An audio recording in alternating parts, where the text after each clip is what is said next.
Hello everyone. Welcome to your favorite cat regional quantifiers. My name is Sahil Arora.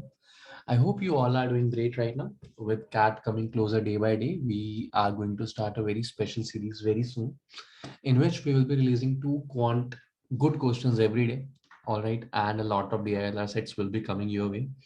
If you are interested, you can join our Facebook group for all the notifications. And if you want all the links in the groups or in your WhatsApp, you can fill a Google form in the description, right? There is a form in the description, right? There is a Google form in the description.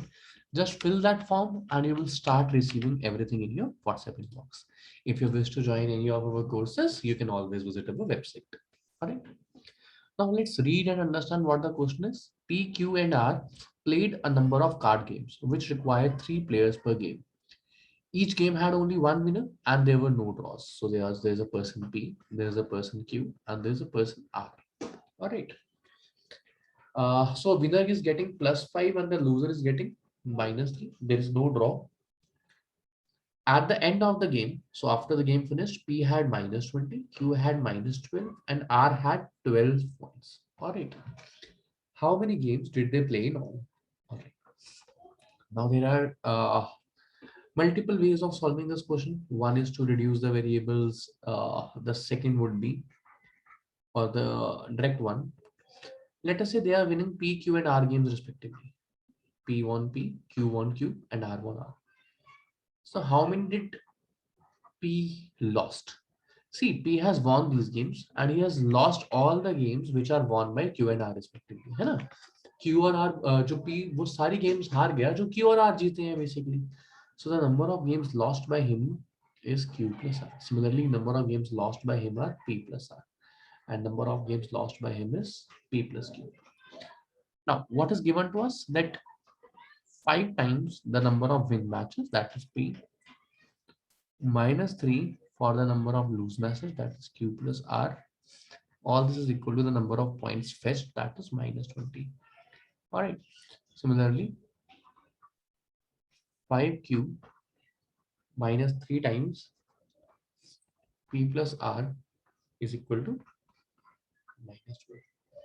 And one more, 5R -3 times P plus Q is equal to the only person who is getting positive score out of it. All right.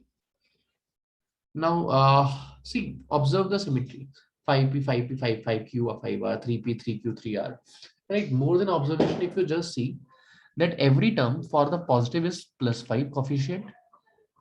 P हमारे पास positive में +5 है, but when it comes to negative -3P available है और -3P available है, यानी -6P. तो basically अगर add करूंगा तो सिर्फ -P रह जाएगा. एंड सिंस सिमेट्रिकल है तो -P, -Q, -R. Does that ring any bell? Let us observe. 5P -3Q -3R. 5Q -3P -3R. 5R -3P -3Q. Right, all these are equal to -20 -12 this. So if I add all these simply, if I add them up, -20 is equal to this and this is cancelled, -P -Q -R. Now work intelligently over here. I just need the total number of games and not the individual wins. So that will be simply be P plus Q plus R is equal to 20. Now a very, very easy question, but very often we miss on things like this and make it complicated, right? We start solving three equations. So the basic purpose of this video was that always observe wherever there is symmetry, try to do things like this. It will save you a lot of time, right? I hope आप सबको concept अच्छा लगा होगा. If you liked it, please do subscribe to our channel. Thank you so much, guys. Have a great day.